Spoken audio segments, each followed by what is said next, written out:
Olá, querido. O propósito da lição desta semana é mostrar que a bondade, como fruto do Espírito Santo, é mais do que simplesmente fazer coisas boas. Para começar, vamos analisar a experiência de Ricardo. Veja, Ricardo era um garoto de uns 7 anos, inquieto como toda criança daquela idade. Era o terror da vizinhança. Num só dia, ele tinha quebrado a janela do vizinho com uma bola, tinha feito cair um pedaço de árvore sobre o carro novo do pai, tinha estragado a pintura nova, tinha derramado refresco no sofá, na poltrona, tinha feito pedaços a lâmpada de cristal no corredor, quando ele tropeçou perseguindo um cachorro para colocá-lo na máquina de lavar. Quer dizer, sua mãe no final do dia, exasperada, gritou: Ricardo, por que você não pode ser bom? Aí Ricardo, chorando, disse para a mãe: Mãe, se eu quebrar uma coisa menos amanhã, eu serei um pouco melhor? A sua mãe não soube o que dizer. Mas eu te pergunto, me diz você, o que é ser bom? O que é ser melhor? É não ser tão ruim como éramos antes? O que é bondade? Tem que ver com a personalidade da gente? Você é bom somente quando você faz coisas, quando não faz coisas erradas? Quanto ou quão bom você tem que ser para não ser ruim? Ou então, quão ruim você tem que ser para não ser bom? Quem sabe o que é ser bom? Você sabe o que é ser bom? Por exemplo, dizemos que uma comida é boa quando está gostosa, em nossa opinião. Embora, para outra pessoa, talvez, essa comida não seja boa. Dizemos que um jogo de futebol está muito bom quando o nosso time está ganhando, mas não é bom para aqueles que estão perdendo. Dizemos que um auto é bom quando não quebra. Dizemos que um livro é bom quando cativa a nossa atenção. Dizemos que tem sido um dia muito bom quando não tem sucedido coisas erradas. Mas apesar de tudo isso, é muito difícil definir o conceito do que é bom. E se você não souber o que é bom, como vai saber o que é bondade? Veja, em nossos dias, muitas pessoas acham que ser bom é algo relativo e significa ser aceitável. Mas para Deus, bom é um conceito absoluto. E não apenas isso, mas a bondade, na opinião de Deus, é algo que você pode alcançar, é uma virtude disponível, é parte da natureza de um Deus soberano e é, portanto, constante. A bondade é um fruto de esses que comumente consideramos assim, ligeiramente, porque o adjetivo bom em nossos dias é tão discutível, e também porque assumimos com frequência os conceitos modernos do relativismo. Mas, querido, é a minha oração que esta lição possa ajudar você a ver exatamente aquilo que Paulo quis dizer quando disse: o fruto do Espírito é a bondade, ou ser bom. A palavra bondade vem do grego agatosune, que significa útil, excelente. Se utiliza para indicar retidão de coração e uma atitude de ajuda às outras pessoas. Esta palavra agatosume se deriva de agatos, que significa ajudar. Quer dizer, a bondade é a disposição permanente de fazer o bem, de ajudar as outras pessoas, de agir com as outras pessoas de maneira amável, generosa e firme. As pessoas bondosas sentem um grande respeito pelos seus semelhantes e se preocupam pelo bem-estar das outras pessoas. Se alguém está numa situação triste e precisa de ajuda, o bondoso não duvida em oferecer sua ajuda e o faz sem ofender, amorosamente, colocando interesse naquilo que está fazendo. Ser bom, veja, não quer dizer ser suave, sumisso, ingênuo ou sem caráter, como às vezes se crê. Ao contrário, os bons se distinguem por sua forte personalidade.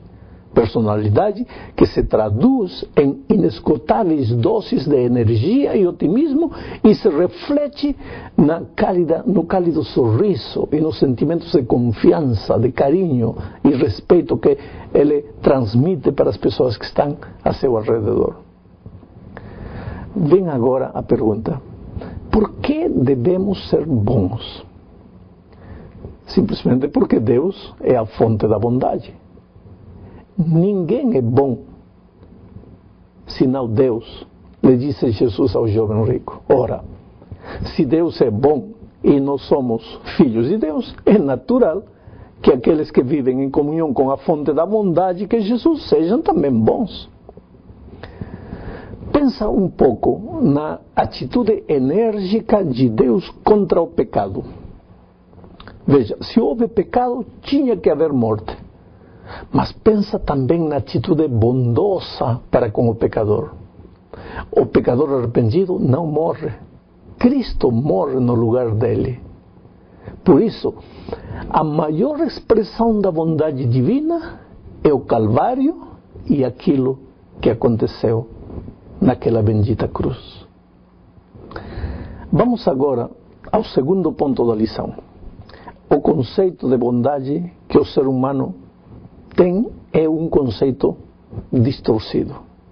Assim como o conceito do amor. Porque para ser uma pessoa boa, desde o ponto de vista humano, basta fazer uma boa ação. Mas desde o ponto de vista bíblico é muito diferente. Para ser bom não basta fazer coisas boas. E a Bíblia declara mais, ela disse que nenhum ser humano é bom. Isaías diz que desde a cabeça até os pés tudo é chaga podre. Paulo afirma que não há justo nem sequer um, não há quem procure o bem. Mas, querido, nós vivemos em dias quando o pensamento de moda é que o ser humano é bom e que a sociedade é que corrompe o ser humano. E sabe, esta é a famosa teoria naturalista de Rousseau, que defendia a ideia de que todo ser é uma força espiritual eterna que se desenvolve livremente nas ações através das quais o homem pode elevar-se espiritualmente.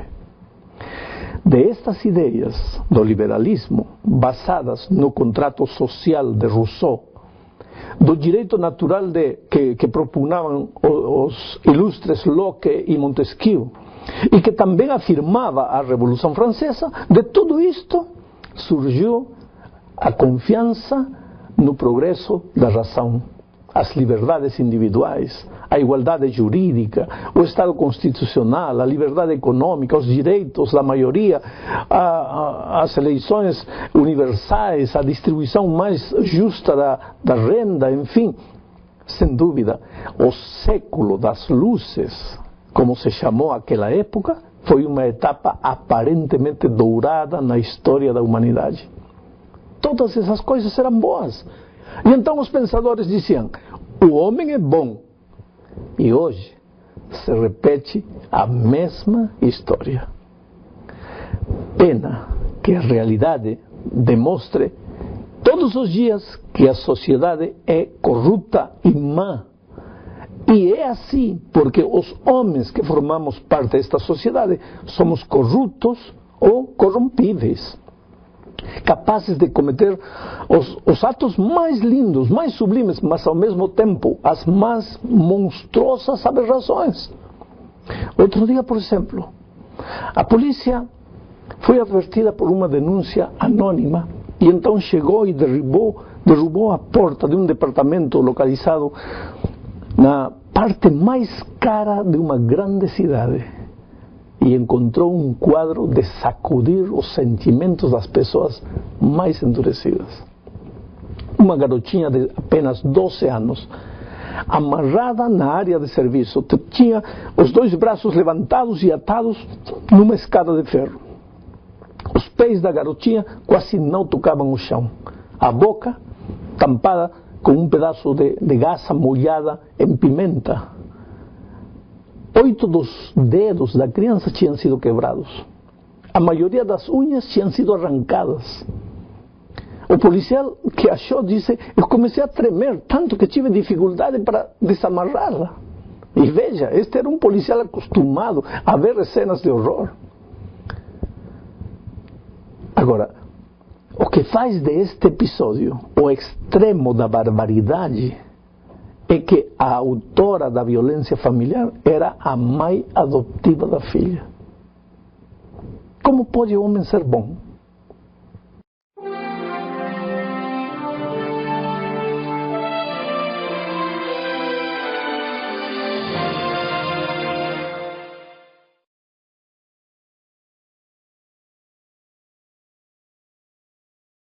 Olá, querido. O propósito da lição desta semana é mostrar a justiça divina como um dom recebido por graça, mas também como um fruto manifestado na vida do cristão.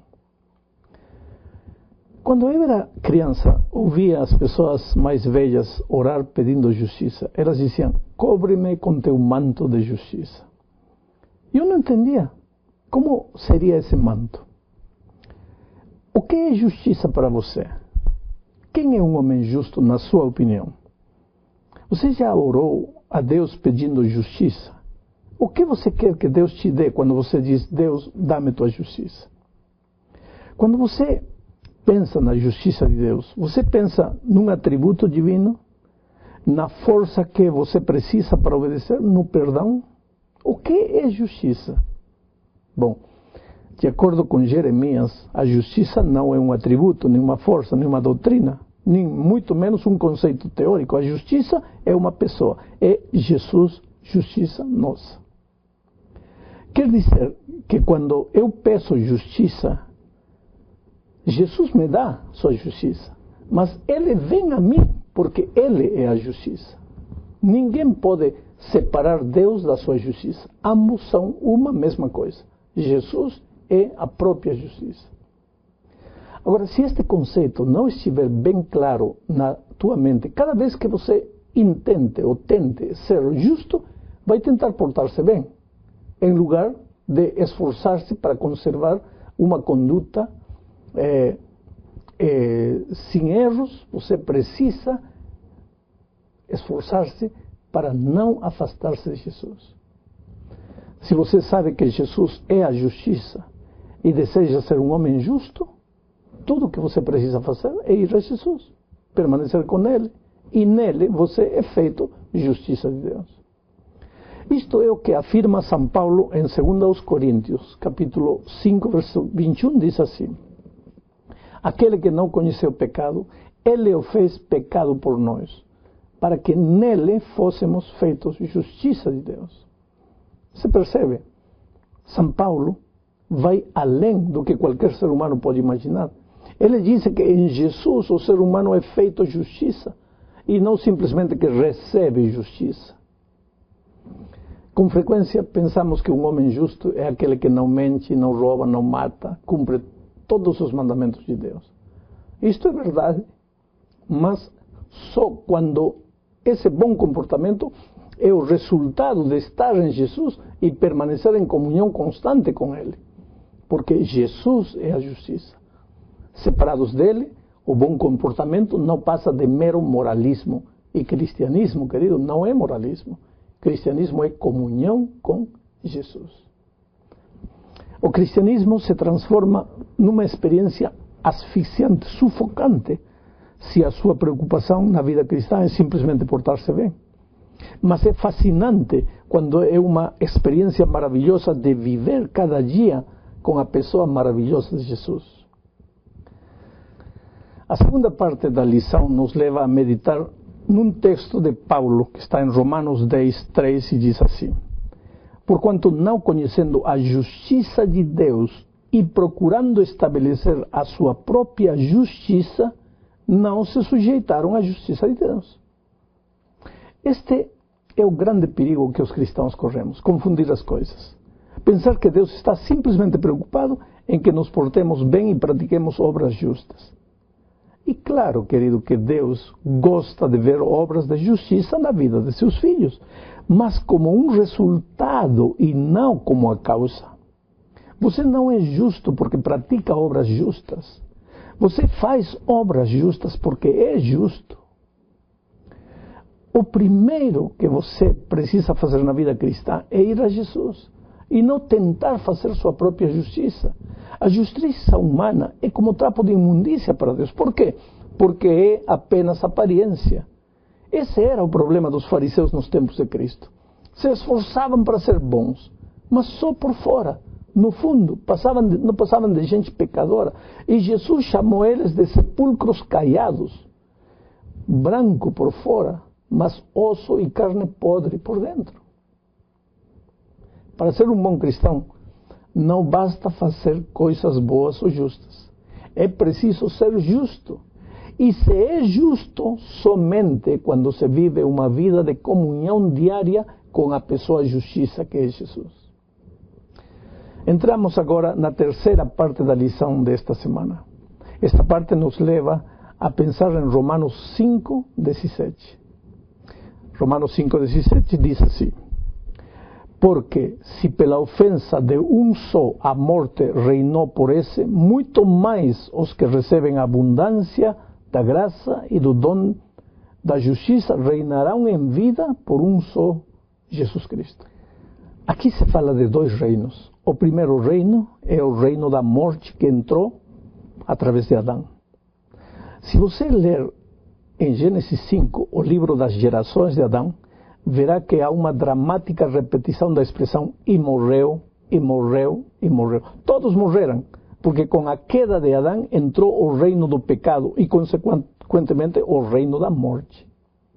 Mas agora Paulo diz que também por isto é, por Jesus, entrou o reino da justiça, o reino da vida.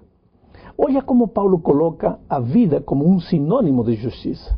Justiça é vida, vida plena, vida exuberante. Jesus disse: eu vim para que tenham vida e para que tenham vida em abundância. Como se consegue essa vida abundante? Ou melhor, o que é a vida abundante? Romanos 5:19 traz a resposta. Diz: porque como pela desobediência de um só homem muitos foram feitos pecadores, assim, pela obediência de muitos serão feitos justos. Veja como Paulo relaciona a desobediência com a morte e a obediência com a vida. Pena que o ser humano acha que obedecer lhe tira a liberdade. E que sem liberdade não pode viver a vida abundante que gostaria de viver. Agora, Deus pensa de outra maneira. O que tira a tua liberdade, o que te torna infeliz, o que te leva em direção da morte, não é a obediência, mas é o pecado ou desobediência. Talvez, por isso, o pecado, no idioma grego, é amartia, que significa errar o alvo. Quer dizer, você se esquece da vontade de Deus, deita para um lado os princípios da santa lei de Deus, escolhe seus próprios caminhos, querendo ser feliz, e qual é o resultado? A morte, a infelicidade, a desesperação. Ou seja, você errou no alvo. Mas agora vem Jesus e obedece, e por sua obediência traz a vida, te oferece sua justiça, sua vida abundante. Mas esta vida abundante envolve obediência, porque sem ela você tornaria de novo para o reino da morte. E é justamente o tema da obediência a quarta parte da lição desta semana. A obediência nascida da justiça divina é a verdadeira prova de seu amor por Cristo e o segredo para descobrir a vontade de Deus na sua vida. Algumas pessoas se resistem a entregar a vida a Deus por completo. Essas pessoas têm medo que Deus possa mudar os planos egoístas do ser humano. E claro que Ele pode mudar esses planos. Mas, queridos, os planos divinos são infinitamente superiores aos planos que nós podemos ter. Se Deus quebrou as estruturas nas quais você confiava, é porque Ele tem algo melhor para você. Apesar disso, muitos cristãos se perguntam, mas por que é tão importante obedecer? Acaso Jesus já não obedeceu em nosso lugar? Acaso Ele já não nos deu a sua justiça? Querido, deixa-me compartilhar alguns princípios básicos que vão ajudar você a entender o valor da obediência. Em primeiro lugar, você deve obedecer porque Deus diz que deve obedecer. E somente isto já seria motivo suficiente para obedecer.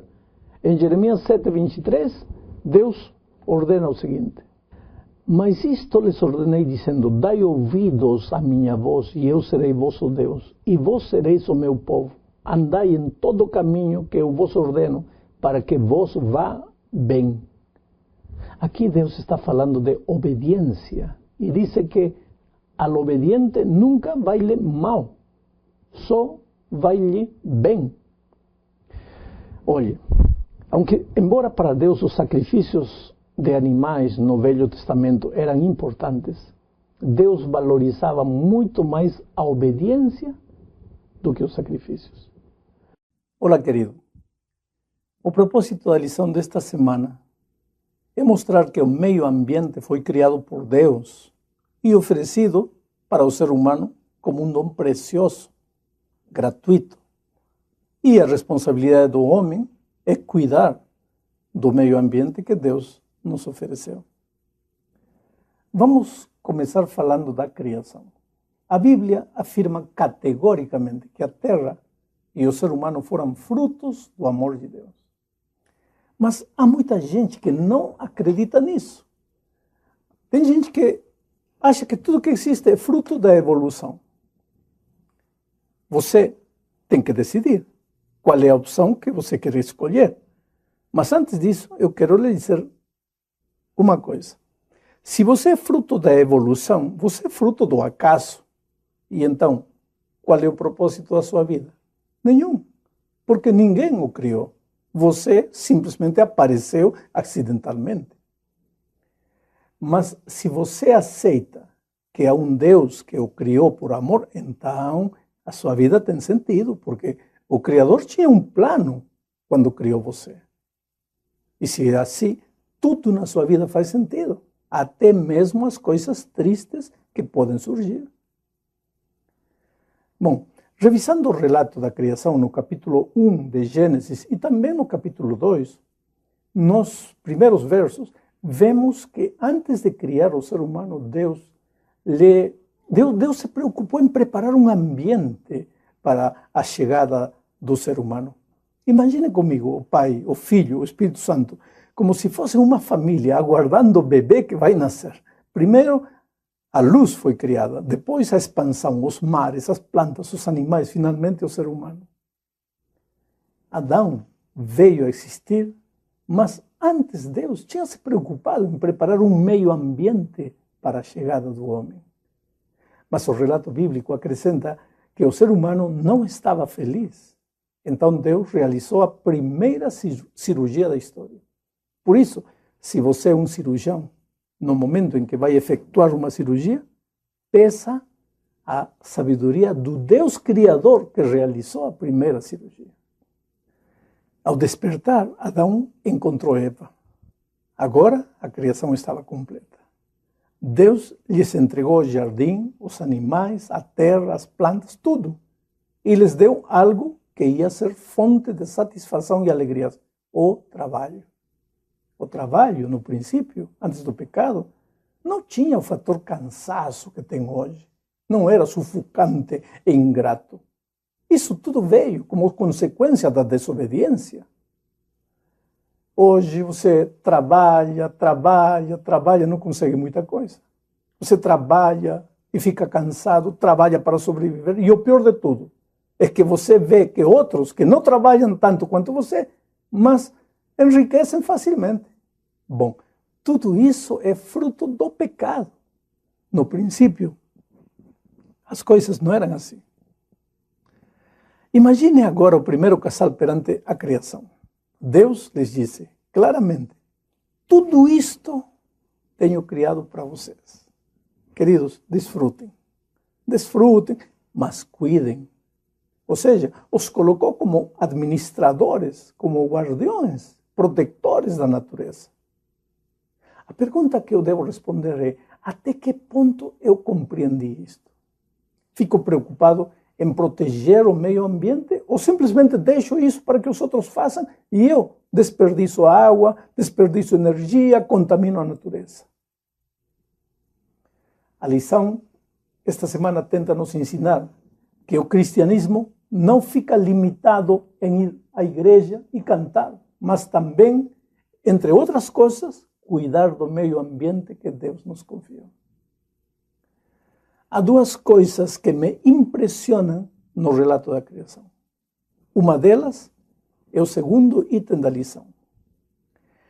O tempo que Deus gastou para preparar o meio ambiente para a chegada do ser humano é extraordinário. Ele cuidou de cada detalhe. Como se dissesse: espera, está faltando isto. Não, falta algo mais. Não, assim não, melhor assim. Enfim, levou 6 dias para preparar o berço e quando o neném chegou, pues aí estava o meio ambiente prontinho para ele, como um berço, como uma casa linda. E Adão veio a existir. A outra coisa que me impressiona é que ao término da criação, na sexta-feira à tarde, Deus descansou. Descansou? De quê? Se Deus não se cansa nem se fatiga. Tinha que descansar de quê? Aqui há algo que muitas pessoas não compreendem. Deus não descansou no 7º dia porque estivesse cansado. Ele descansou para nos dar um exemplo, para nos ensinar que é necessário parar pelo menos um dia na semana para meditar no amor e no poder criador de Deus. O propósito era esse. Muitas pessoas acham que no sábado não se deve trabalhar e ficam dormindo o dia todo. Oh, querido, não era isso que Deus tinha em mente quando criou o sábado. Mas o ser humano confunde facilmente as coisas. Muitos cristãos sinceros acreditam que o sábado é dos judeus. Ah, meu amigo, na criação, Deus não criou o judeu, nem o japonês, nem o russo. Ele criou o ser humano. O próprio Senhor disse: o sábado foi feito por causa do homem, não por causa do judeu. O outro problema dos seres humanos é o esquecimento. Com o passar do tempo, as pessoas se esqueceram do sábado. Por isso, no Sinai, quando Deus deu os eternos princípios da sua santa lei, Deus disse para o seu povo: lembra-te do dia de sábado para o santificar. Ora, você não pode se lembrar daquilo que não sabe. Aquele povo já sabia que o sábado era um dia de repouso para meditar no amor e no poder criador de Deus, mas tinham se esquecido. Por isso Deus lhe disse: lembra-te. Tem algo mais. O ser humano não só confunde e esquece as coisas, mas também as complica. E o povo de Israel exatamente fez isso. Complicou o sábado, fez dele só um dia para não fazer coisas. Encheu o sábado de proibições e regras. Não pode isso, não podia acender fogo, não podia andar mais de 1000 passos, não podia. E Jesus veio a este mundo para, além de morrer por nós, também nos ensinar a viver. Veio para simplificar as coisas, veio devolver-lhe ao sábado o sentido espiritual que tinha perdido.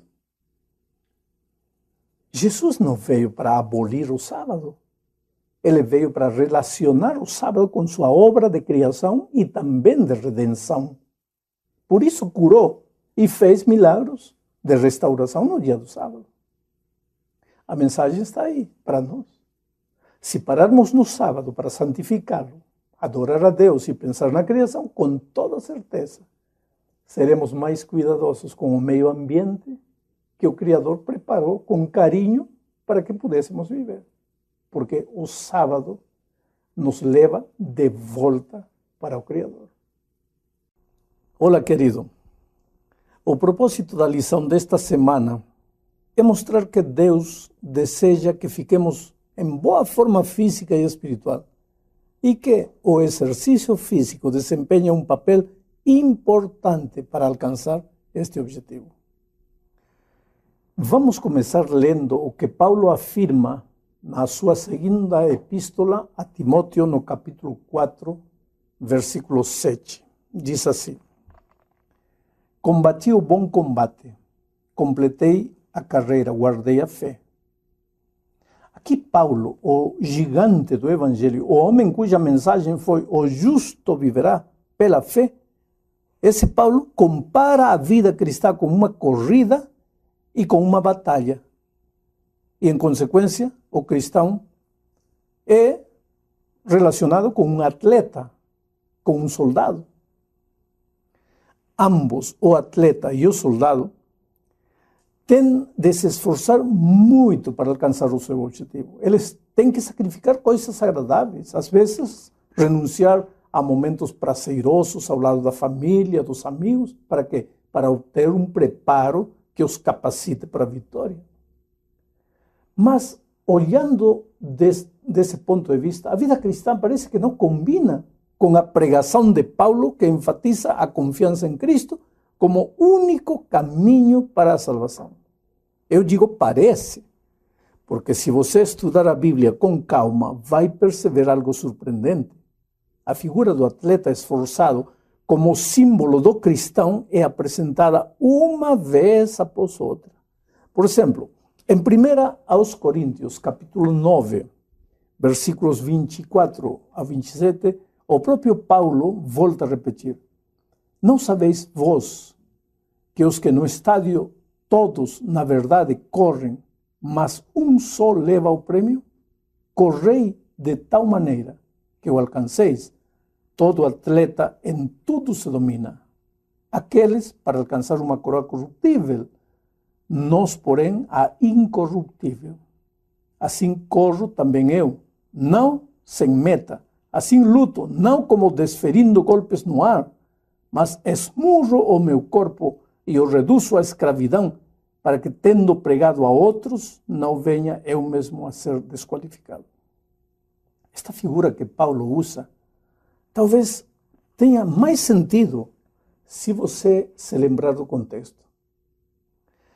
Os coríntios conheciam os Jogos Olímpicos gregos e também tinham os seus próprios jogos, chamados Jogos Istmicos.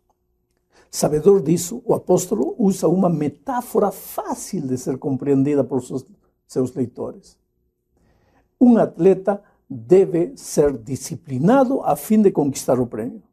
Ter disciplina significa abrir mão do que é bom e do que não é para alcançar o que é infinitamente bom. O atleta precisa cuidar da sua dieta, dos seus horários. Ele muitas vezes deve sorrir e dizer não, muito obrigado, quando as pessoas lhe oferecem sobremesas tentadoras ou o convidam para uma festa que vai durar a noite toda. A comida e a diversão em si não tem nada de errado, mas se interferem com objetivos maiores, podem trazer resultados prejudiciais. Alguns atletas modernos, hoje, jogadores de futebol famosos e outras estrelas do esporte, parece que não compreendem isso. Acham que o talento supera tudo. Mas, em bem pouco tempo, vemos que os atletas com menos talento são mais bem-sucedidos do que eles. Por quê? Porque têm maior disciplina. Paulo diz que nesta vida os atletas correm para ganhar uma coroa terrena, mas os cristãos corremos para entrar lá no reino dos céus. Para entrar nessa corrida, veja, primeiramente temos que ter sido salvos pela fé em Cristo. Porque nos tempos em que as Olimpíadas eram só gregas, somente os cidadãos gregos podiam participar das competições e para isso deveriam obedecer às regras dos treinamentos e dos jogos. Qualquer atleta que quebrasse estas regras estava desclassificado. Bom, se os atletas se esforçavam tanto para ganhar uma simples coroa, como você acha que na vida espiritual você pode comer, pode se conduzir de qualquer jeito, só porque a salvação é pela fé. Não, não combina. Em alguns casos, a renúncia para chegar no objetivo pode ser dramática. Outro dia, o pastor Alejandro Duval, um argentino que trabalha nos Estados Unidos, me contava a história de um jovem chamado Aaron, lá nos Estados Unidos. Era um dia, no entardecer, aquele dia, a morte ameaçava a vida de Aaron. Quão longe estava a morte conhecer a fortaleza daquele jovem atleta. Quão longe de compreender que quando existe fé, acontece o impossível. A morte achava que Aaron iria aceitá-la sem reclamar, que simplesmente iria morrer. Mas o rapaz sabia que ninguém podia derrotá-lo. Estava preso, aprisionado. Não via solução, não via ajuda. Com 27 anos, o jovem alpinista, Aaron, já havia conquistado mais de 45 montanhas e jamais pensou em viver um incidente como aquele que estava vivendo esse dia. Nas desérticas montanhas do Utah, na hora de começar a descer, a sua mão direita ficou presa numa rocha gigantesca. Passaram-se 3 dias. O cansaço, a fome, a sede, o desespero se apoderaram dele. Gritava pedindo socorro, mas só ouvia o eco da sua própria voz.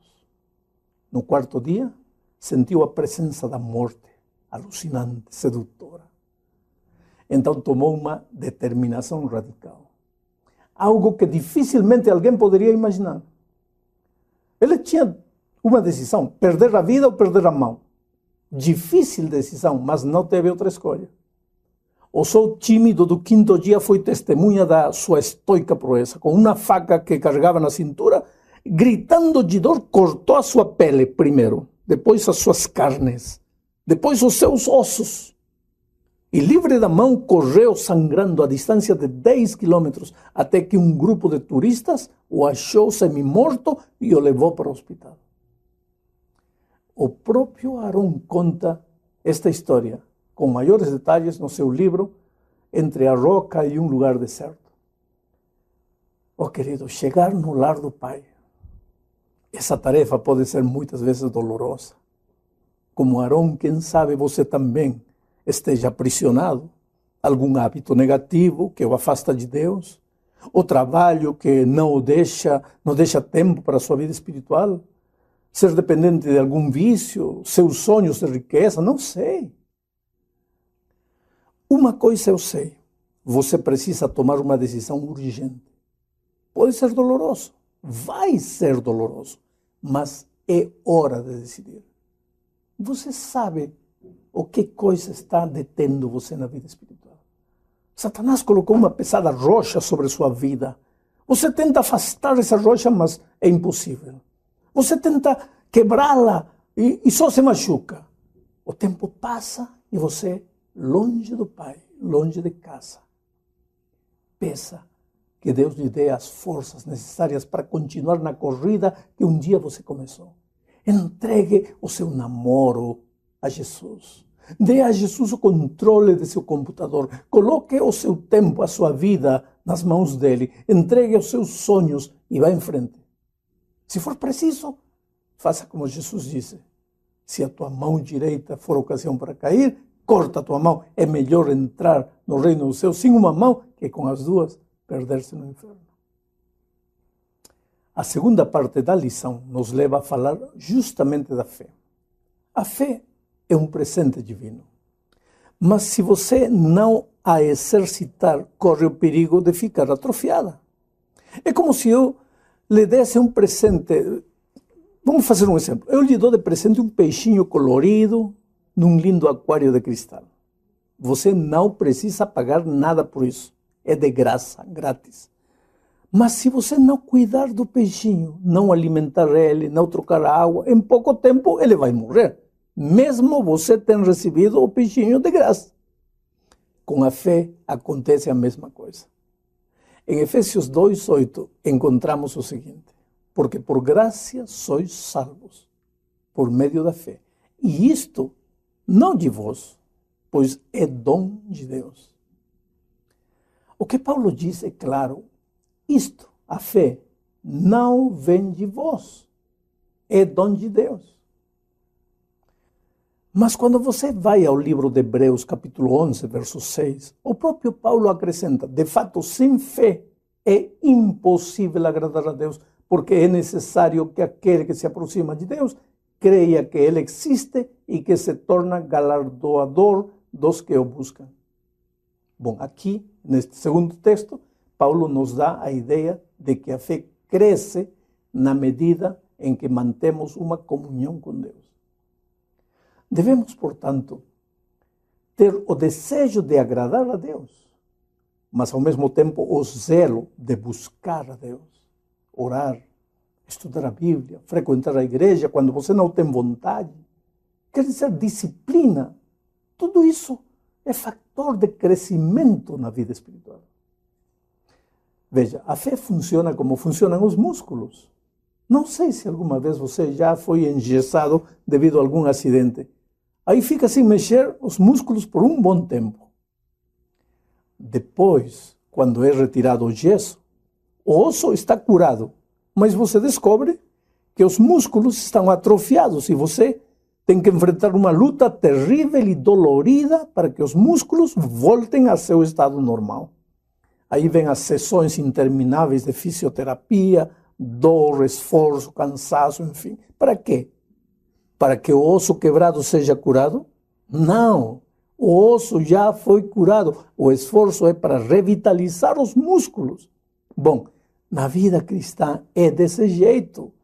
Você já está salvo em Cristo pela graça, mas a dor do esforço para que o músculo da sua fé seja revitalizado e se torne firme, tem que estar presente.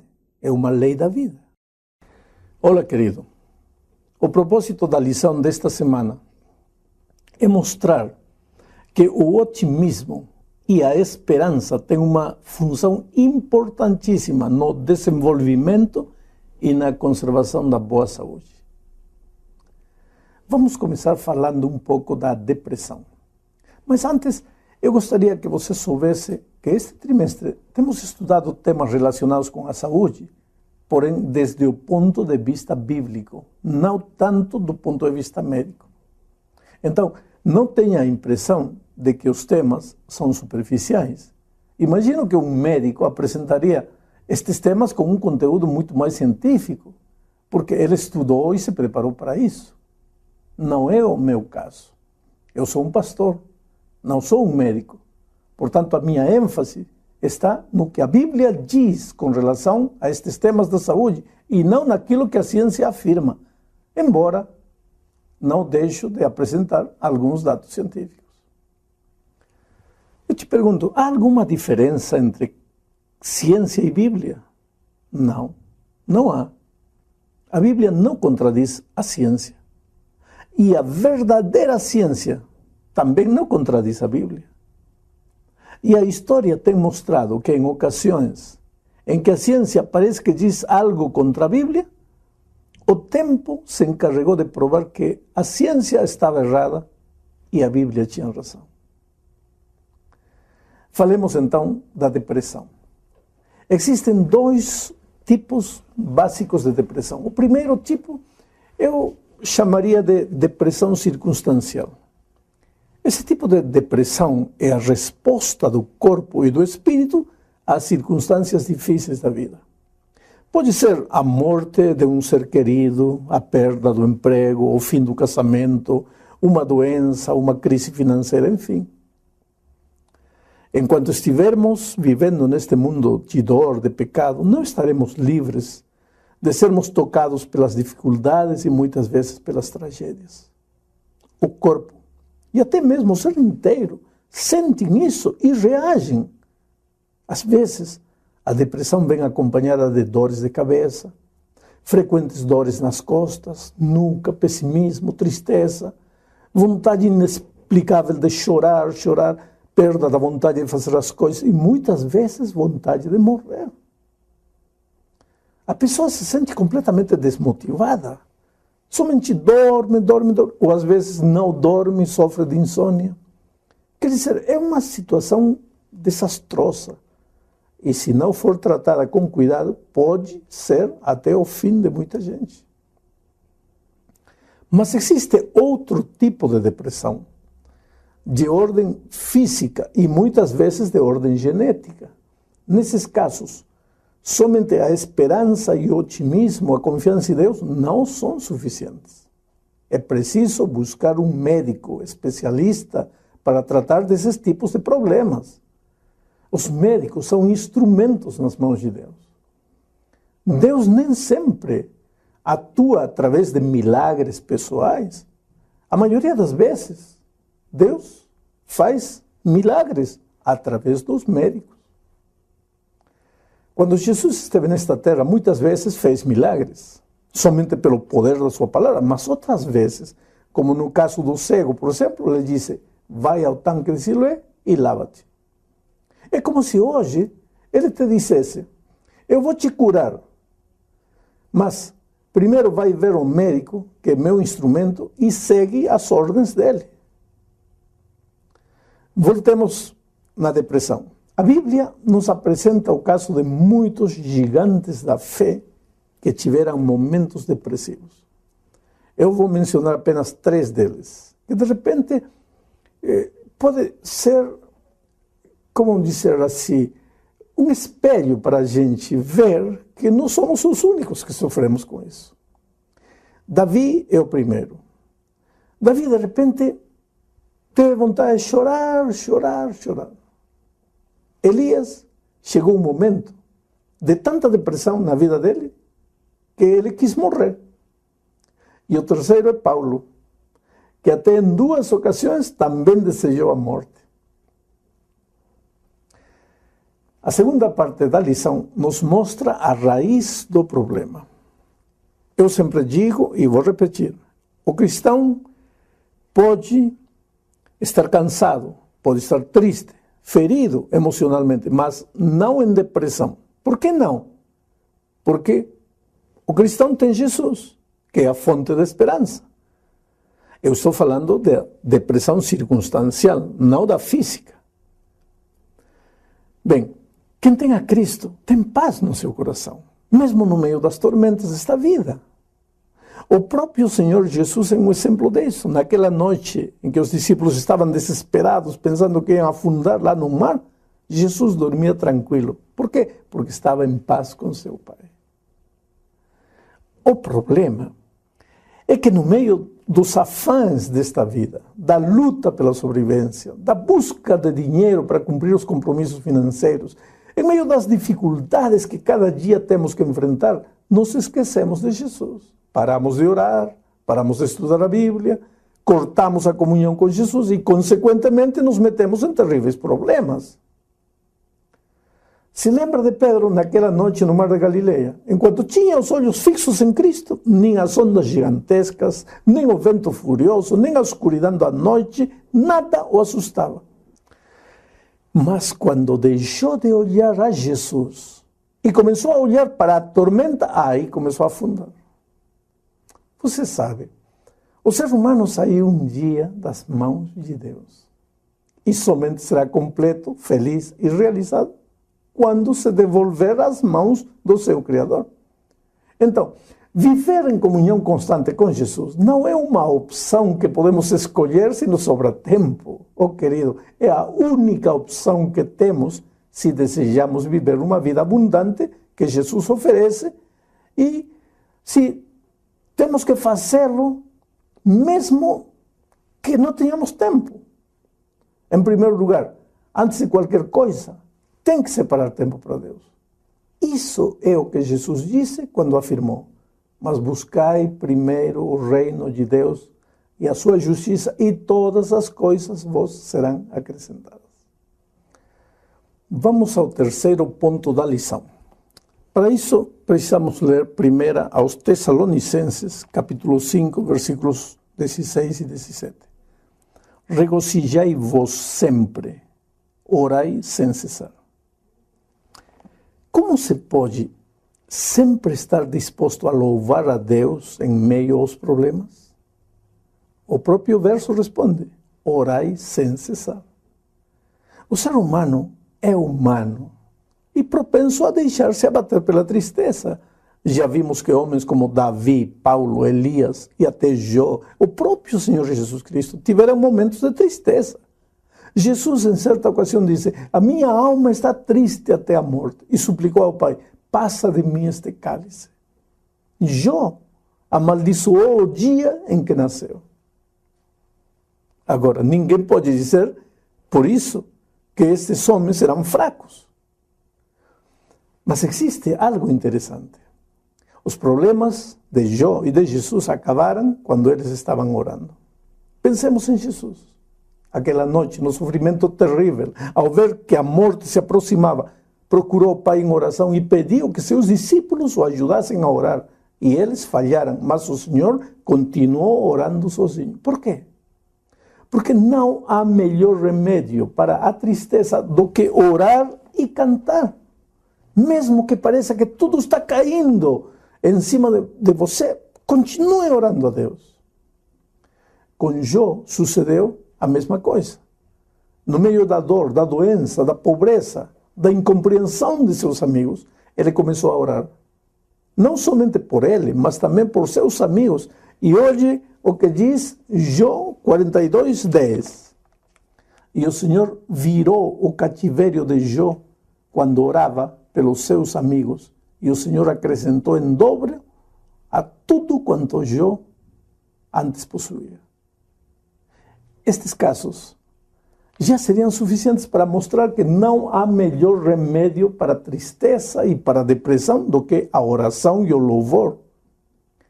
Mas vou te contar algo mais. Você se lembra de Paulo e Silas na prisão? Eles estavam presos, feridos, machucados, com as costas sangrando, humilhados, por fazer a vontade de Deus. Eles podiam se perguntar assim: aonde está Deus que não cuida de seus filhos? Mas em vez de pensar assim, a Bíblia diz que eles cantavam. E o que aconteceu? De repente as paredes da prisão caíram por causa de um terremoto. Porque quando o povo de Deus canta e ora, sucedem coisas maravilhosas. Olá, querido. O propósito da lição desta semana é mostrar que a fé e a confiança em Deus podem ter efeitos curativos. Vamos começar lendo Gênesis capítulo 3, versículos 8 a 10. Diz: E ouvindo a voz do Senhor Deus, que passeava no jardim à tardinha, esconderam-se o homem e sua mulher da presença do Senhor Deus, entre as árvores do jardim.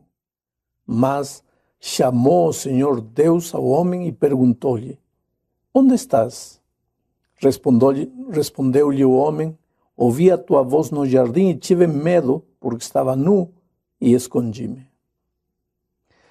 O primeiro sentimento negativo que apareceu no ser humano depois da entrada do pecado foi o medo.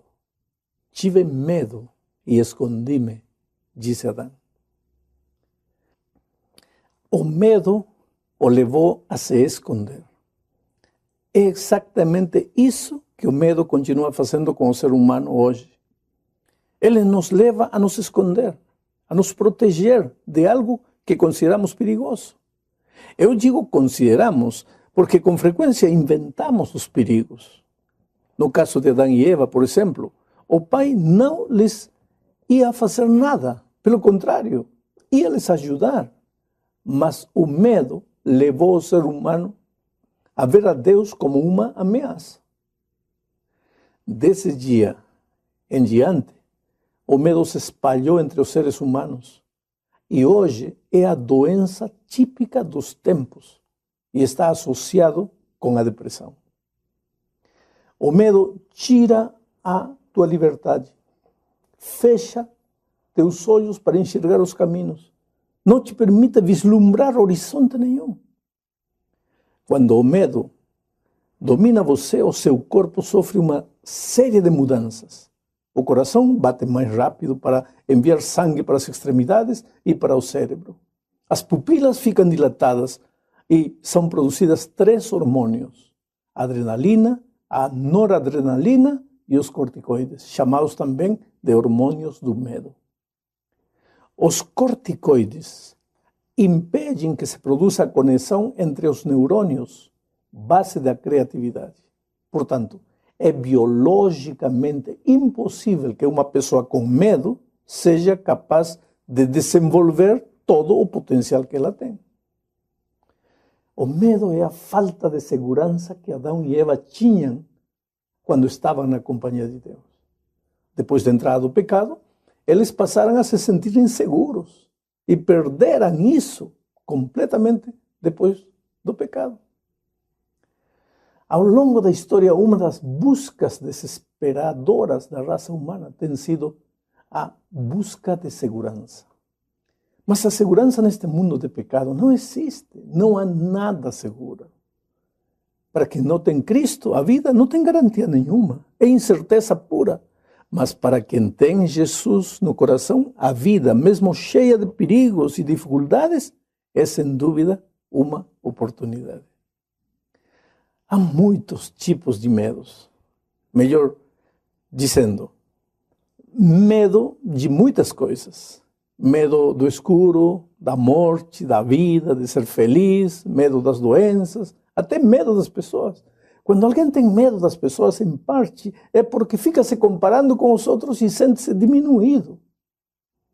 Os outros sempre parecem mais bem-sucedidos, melhores, com mais sorte, conseguem os melhores empregos, as melhores oportunidades, enfim.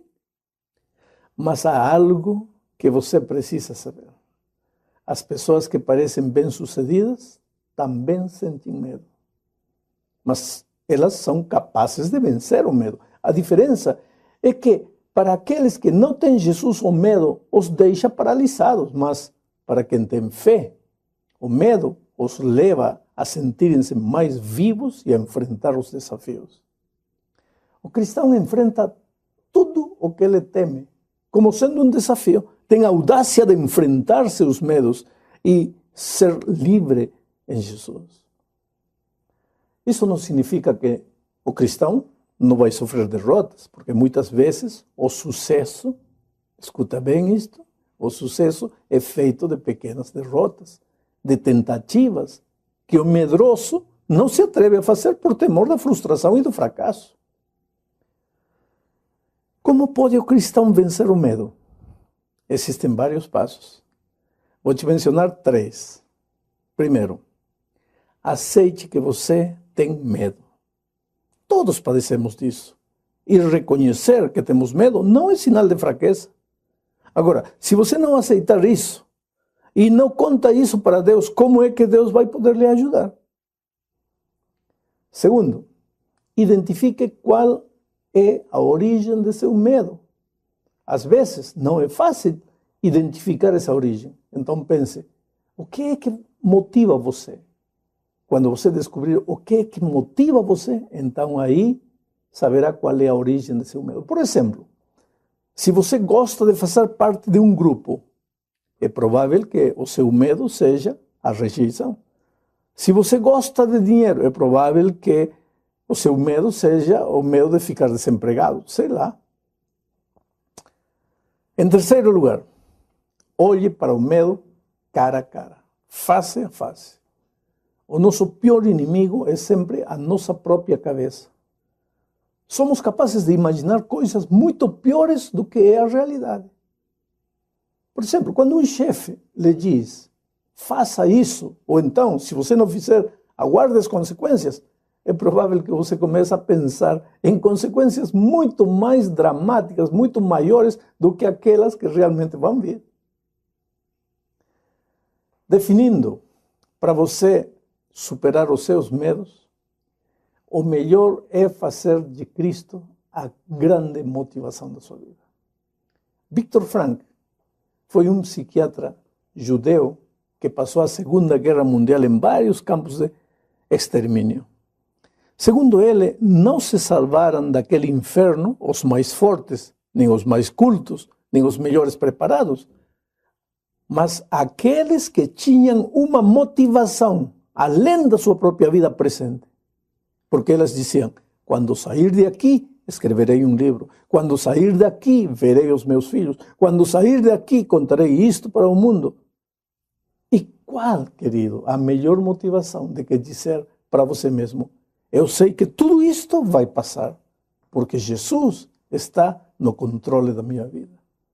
Como dizia Nelson Mandela, não é valente quem não tem medo, mas quem sabe vencer o seu medo. E com Jesus, você pode vencer. A segunda parte da lição fala da segurança que o cristão pode ter no amor e no poder de Deus, mesmo que as circunstâncias ao nosso redor pareçam aterradoras. Vou mencionar somente 2 versos da Bíblia. O primeiro deles fica no Salmo 118, versículo 6. Diz assim: O Senhor é por mim, não recearei. Que pode fazer o homem? Oh, querido, não podemos negar que vivemos em tempos perigosos. Há muita maldade no mundo, violência todos os dias, em todos os lugares. Você não pode mais andar seguro pelas ruas. Não são as pessoas, mas também a crise financeira que se aproxima, é o medo do desemprego, o temor das doenças que vão se propagando como epidemias, enfim. Em meio a tudo isso, o salmista pergunta, por que você tem medo daquilo que o homem possa lhe fazer, se Deus está com você? Oh, meu amigo, isso não significa enterrar a cabeça para não ver o perigo, mas significa que quando Deus coloca paz no seu coração, então você está em condições de enxergar melhor a saída para seu problema e não se afogar nele. Muitas vezes você se afoga num copo de água, simplesmente porque seu coração está cheio de medo.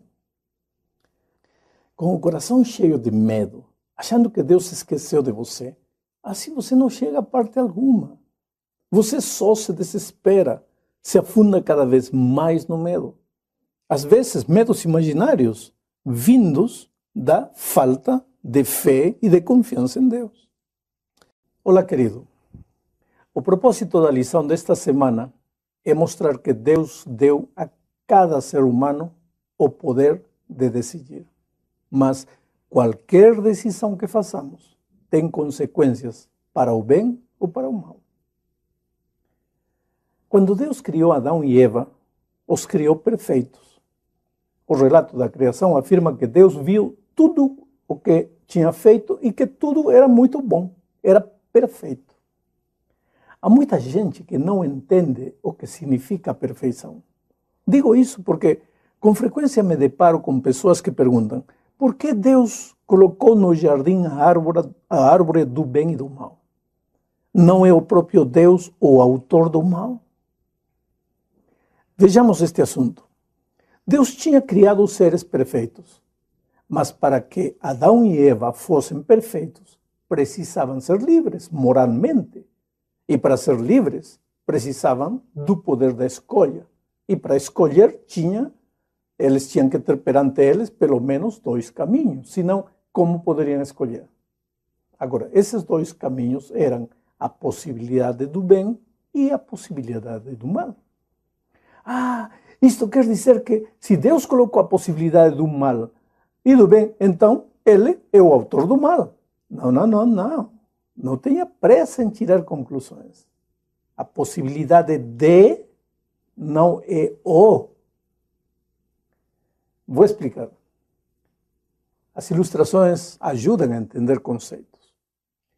Eu pergunto, você tem a possibilidade de contrair câncer? Sim ou não? Claro que sim. Agora, isso significa que você está com câncer? Claro que não. Porque a possibilidade de não é o. Então, ali estava o primeiro casal no Jardim do Éden. Eram livres. Podiam escolher. Existiam 2 possibilidades diante deles. Mas, infelizmente, eles tomaram a decisão errada. Escolheram a possibilidade do mal. E então o pecado apareceu. Mas, quando lemos o relato bíblico, vemos que Deus lhes tinha advertido. Deus tinha falado para eles não se aproximarem da árvore. Esse conselho está implícito. O relato literal está registrado aqui no livro de Gênesis, capítulo 2, versículos 16 e 17. Diz assim: E o Senhor Deus lhe deu esta ordem: de toda árvore do jardim comerás livremente, mas da árvore do conhecimento do bem e do mal não comerás, porque no dia em que dela comeres, certamente morrerás. Eles tinham sido advertidos. Se se aproximassem da árvore do conhecimento do bem e do mal e comessem, morreriam. Assim sendo, o melhor jeito de se verem livres da tentação era ficarem longe da árvore, mas não o fizeram. A lição que aprendemos é que todos, querido, todos temos alguma árvore em nossa vida. E a melhor maneira de sairmos vitoriosos é ficarmos longe do ponto da tentação. Agora, cada um não sabe o que é tentação para si mesmo. Ninguém precisa dizer para você. Você conhece suas fraquezas. Fique longe daquilo que pode lhe fazer cair. A segunda parte da lição fala das tristes consequências da decisão desastrosa que Adão e Eva tomaram. Está registrado no capítulo 3 de Gênesis, começando com o versículo 17. Diz assim: Eva teria dores de parto, mas Adão sofreria diariamente ao trabalhar no campo. Iria se deparar com obstáculos e teria de lutar e suar para colher alguma coisa. Assim, Adão saberia que a desobediência também teria afetado a criação. Além disso, enquanto cultivasse a terra, ele iria lembrar que tinha sido formado do pó da terra e que um dia voltaria para o pó. Mas a pior das consequências da desobediência não foi no aspecto físico. Foi no aspecto do relacionamento, das emoções. O casal começou a discutir entre si. Começaram as acusações, as intrigas. Adão acusou a sua mulher, a mulher acusou a serpente. Ninguém queria assumir a responsabilidade. Mais ainda, o medo apareceu. Adão e Eva tiveram medo de Deus e medo um do outro, vergonha. Passaram a preparar aventais com folhas de figueira para cobrirem a sua nudez. Enfim, a vida virou uma tragédia. Hoje, nós vivemos no século do medo. As casas são verdadeiras prisões onde os cidadãos se escondem de seus próprios irmãos para não serem vítimas de violência. Não é esse o mundo que Deus criou para seus filhos. Mas o pecado é insidioso. Ele destrói tudo por onde passa. Quando a tentação chega, ele não mostra a cara feia das consequências, só mostra o brilho sedutor do momento. Foi assim no Éden e continua sendo assim também em nossos dias. Vamos agora para 8:3. Aqui se fala do poder da decisão. Veja, após a queda de nossos primeiros pais, nós não perdemos o poder de decidir. Continuamos sendo seres moralmente livres. Livres para viver ou livres para morrer. Livres para escolher o bem ou o mal. Para nossa felicidade ou para nossa desgraça, mas livres. A lição menciona 2 homens bíblicos como exemplo de todos os seres humanos. O primeiro é Abraão. Veja o que diz em Hebreus, capítulo 11, versículos 8 ao versículo 10. Diz assim: pela fé Abraão, quando chamado, obedeceu, a fim de ir para um lugar que devia receber por herança. E partiu sem saber aonde ia. Pela fé, peregrinou uma terra de promessa, como em terra alheia, habitando em tendas com Isaque e Jacó, herdeiros com ele da mesma promessa. Porque aguardava a cidade que tem fundamentos, da qual Deus é arquiteto, é edificador. Para sair obedecendo a ordem de Deus, Abraão teve que tomar uma decisão. E ele decidiu pela fé. Decidiu sair, sem saber para onde ia, somente acreditando que Deus o estava chamando. Que Deus iria levá-lo para um lugar melhor do que aquele que os seus pés estavam pisando. Oh, querido, grava isto na tua mente. Deus nunca vai levar você para um lugar onde a graça de Deus não te sustente. Mesmo que no começo parece que Deus errou, Ele jamais erra. Coloca bem isso na mente. Agora, após a queda de Adão e Eva, Deus nos deu um instrumento que iria nos ajudar a decidir do jeito certo, a decidir para o bem, a decidir para a vida. Esse instrumento chama-se fé. Mas a fé é um presente de amor que Deus dá àqueles que convivem com Ele. Fé é confiança. E para confiar em alguém, você precisa conhecê-lo, conviver com essa pessoa, passar tempo com ela. Como é que a fé lhe ajuda a tomar decisões certas? Enquanto você convive com Deus, através do estudo da sua palavra, você aprende os seus caminhos, conhece o mapa, ouve os conselhos divinos e quando chega o momento de decidir, você sabe o que fazer. Abraão era amigo de Deus. Por isso, quando Deus o chamou, não hesitou em responder o chamado com sabedoria. Tomou a decisão certa, saiu, deu origem à grande nação de Israel. Mas a Bíblia relata que Abraão nem sempre tomou a decisão correta. Errou muitas vezes, como quando não confiou nas promessas de Deus e se apressou a ter um filho com a serva de Sara. Enfim, é claro que nesses momentos nos quais ele tomou decisões erradas, não estava em comunhão com Deus. Seria impossível errar permanecendo ao lado de Deus. Mas o que me deixa animado nesta lição é saber que mesmo depois de ter caído, Abraão se levantou, continuou a sua caminhada com Deus. Esse é o segredo da vitória. Eu não estou justificando que você se separe de Deus e tome decisões erradas, não. Mas, querido, se por coisas da vida você cair, levante-se. Não fique caído. Ninguém vai se perder porque caiu alguma vez. Se alguém se perder, será porque, tendo caído, não quis se levantar e continuar a sua caminhada com Jesus. Olá, querido. Bom estar com você no estudo da lição desta semana.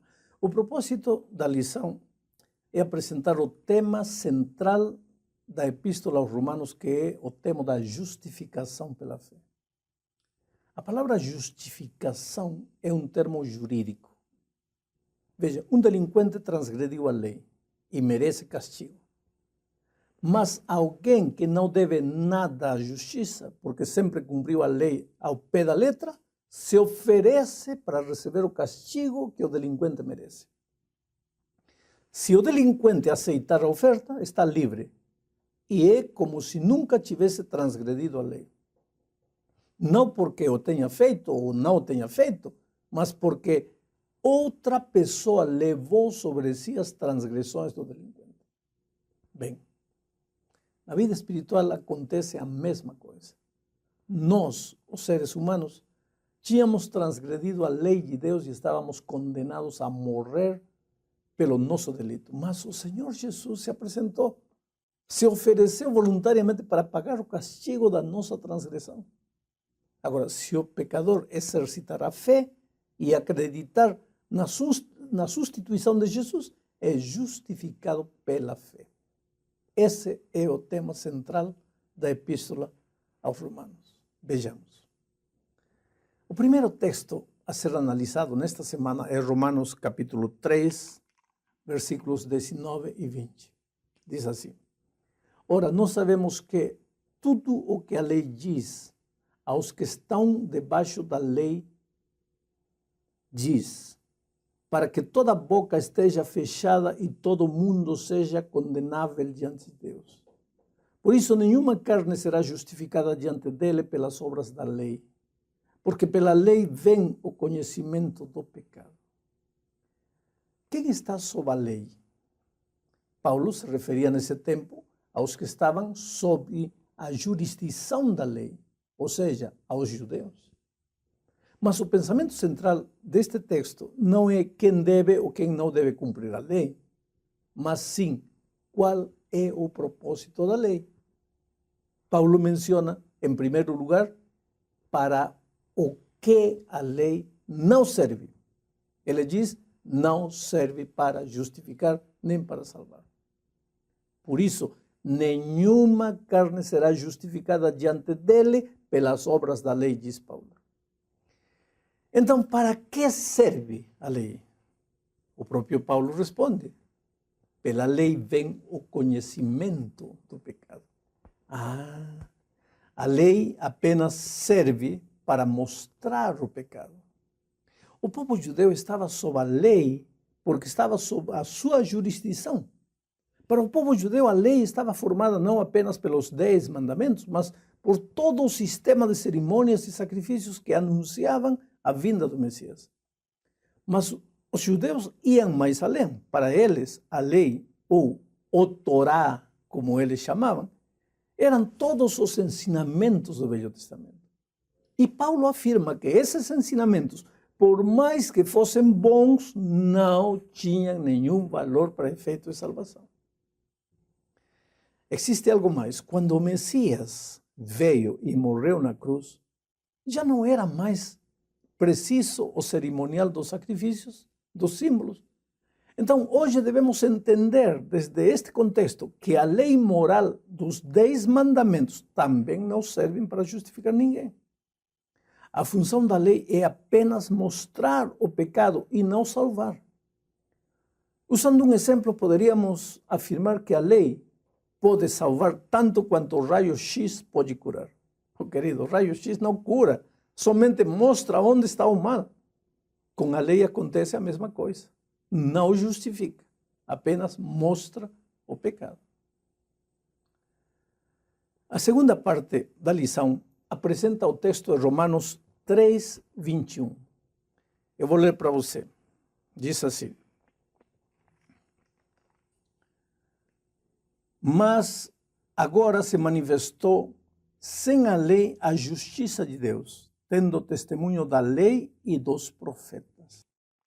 Para entender o que este texto está afirmando, temos que considerar a situação de Israel. Para eles, a vinda do Messias era algo que eles esperavam para o futuro. Já para nós, a morte de Cristo no Calvário é uma realidade, já aconteceu.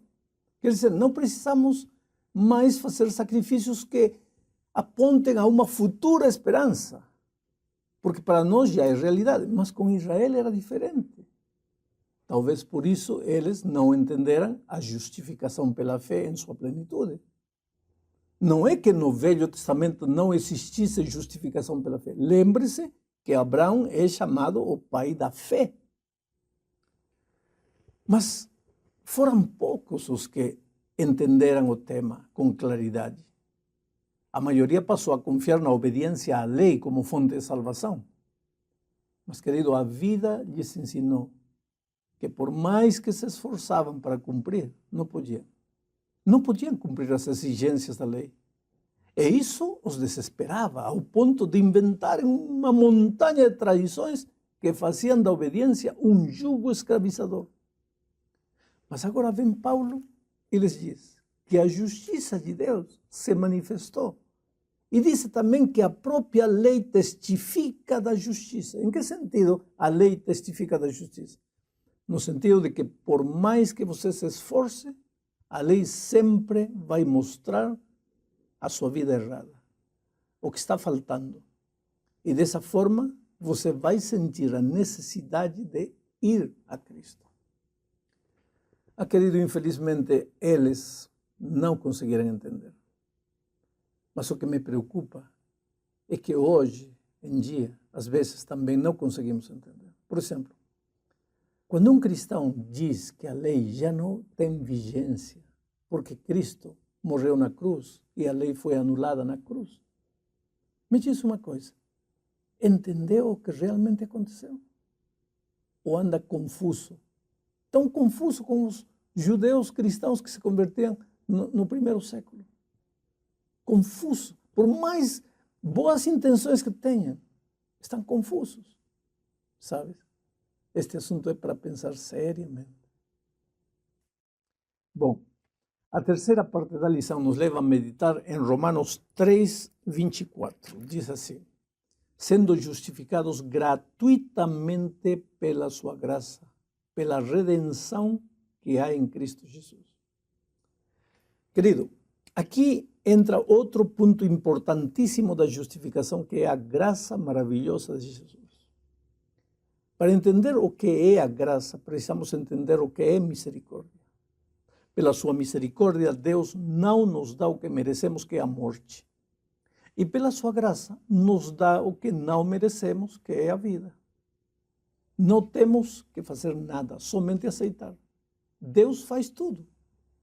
A justificação, ou seja, o ser declarado, ser considerado justo, é um ato gratuito que Deus oferece para você por amor. O fato de que você é justificado significa que você é justo como se nunca tivesse pecado. Mas é mais do que isso.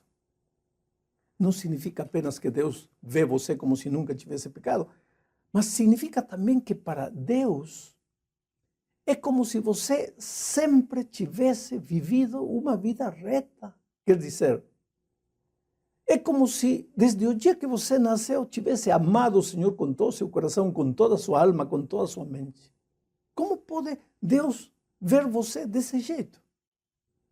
É que Ele tiver revestido com a sua perfeita justiça, a perfeita justiça do perfeito Filho, te vê tão justo quanto Jesus é. Em você mesmo, é claro, não existe justiça absoluta. Mas quando você vai a Jesus e se esconde nele, Deus coloca no seu ser a justiça perfeita de Jesus Cristo. Deus agora vê você como se você fosse um filho justo. Não é isso maravilhoso? Olá, querido. O propósito da lição desta semana é mostrar que uma das necessidades vitais do corpo humano é o ar puro, uma respiração correta, certa. Vamos começar falando da criação. Enquanto muitos acreditam na evolução, fruto do acaso, a Bíblia ensina uma criação com propósito. No princípio, diz o relato bíblico, a terra estava desorganizada e vazia. Não havia vida. Havia terra, mas não havia vida. E Deus decidiu compartilhar a sua vida e criar o ser humano. Mas para isso, o Senhor se deu o trabalho de preparar o ambiente. Não apenas para Adão e Eva, mas também para os animais. Olhe o que diz o livro de Gênesis, capítulo 1, versos 9 ao 12. E disse Deus: ajuntem-se as águas debaixo dos céus num lugar e apareça a porção seca. E assim foi. E chamou Deus a porção seca terra, e ao ajuntamento das águas chamou mares. E viu Deus que era bom. Disse Deus: produza a terra erva verde, erva que dê semente, árvore frutífera que dê fruto segundo a sua espécie, cuja semente está nela sobre a terra. E assim foi. E a terra produziu erva dando semente conforme a sua espécie, e a árvore frutífera, cuja semente está nela conforme a sua espécie. E viu Deus que era bom. Me impressiona essa última declaração. Viu Deus que era bom. Deus não fez nada ruim. Tudo era perfeito ao sair das mãos de Deus. Ali estava o ambiente preparado para a criação do ser humano. Sol, comida, água, ar. No segundo dia da criação, ao separar o firmamento das águas, Deus criou a atmosfera para que seus filhos pudessem respirar. E ao criar o sol, você já pensou? Deus colocou a famosa capa de ozônio para que os raios do sol se filtrassem à Terra apenas na quantidade necessária, porque senão todos viraríamos carvão. Que cuidado, que preocupação para que nós pudéssemos desfrutar da vida. Você não acha que vale a pena responder com amor tamanha preocupação? A segunda parte da lição menciona a necessidade do ar para a conservação da vida. Todos os seres humanos precisamos respirar. Os animais, assim como o homem, não podem viver sem oxigênio. Mas o ser humano foi criado de um jeito especial e diferente. A história da criação diz que Deus criou o homem do pó da terra. Olhe, por favor, nunca diga que Deus fez um boneco de barro. O ser humano sem vida que Deus tinha diante de si, antes de soprar o fôlego da vida, não era um boneco. Era um ser humano completo. Apenas não tinha vida. Então, é a primeira vez que se menciona o ar como fonte de vida. Não era oxigênio, era o sopro de vida de Deus. O primeiro ar que entrou nos pulmões dos animais foi oxigênio, mas esse não foi o caso de Adão. A ele, Deus soprou o sopro de vida. Depois ele começou a respirar oxigênio, mas primeiro ele recebeu a vida de um jeito diferente dos animais. A partir daquele então, cada vez que o ser humano procria, passa a vida aos seus filhos. E quando o homem ou a mulher morrem, esse sopro de vida volta para Deus que o deu. Agora, o sopro de vida não tem a capacidade de pensar, não pode sentir, não pode fazer qualquer coisa sem o corpo. Quando corpo e sopro de vida se separam, então vem a morte. Então o corpo é levado ao cemitério e com o tempo vira pó. E o sopro de vida volta para Deus. Mas esse não é o tema de agora. O tema é a importância do ar para a vida e a necessidade de saber respirar para manter o corpo saudável. Veja, a respiração é a primeira coisa que fazemos ao nascer. E é a última coisa que fazemos antes de morrer. A respiração é o mecanismo pelo qual realizamos o intercâmbio de gases com o exterior para a manutenção da vida. Para viver, precisamos ingerir periodicamente líquidos e alimentos sólidos para manter o corpo e para regenerar os tecidos que vão se deteriorando. Mas a respiração é um tipo de alimentação que devemos manter constantemente em todos os momentos para continuar vivos.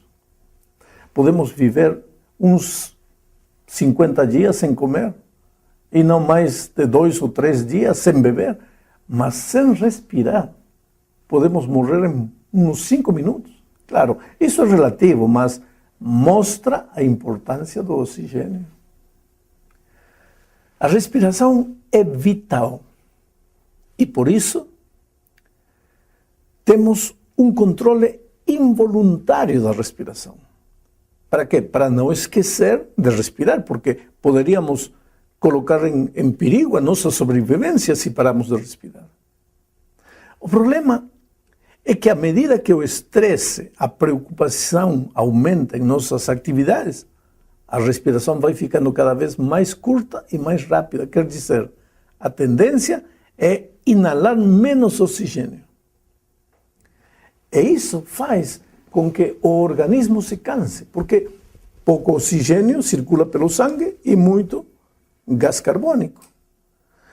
O cansaço faz com que os músculos que sustêm a coluna vertebral cedam e pelo peso do corpo, então, as costas se curvam, pressionando os pulmões e os órgãos internos. Por sua parte, o cérebro, ao não receber a quantidade adequada de oxigênio, começa a reduzir seu rendimento e isso gera sonolência.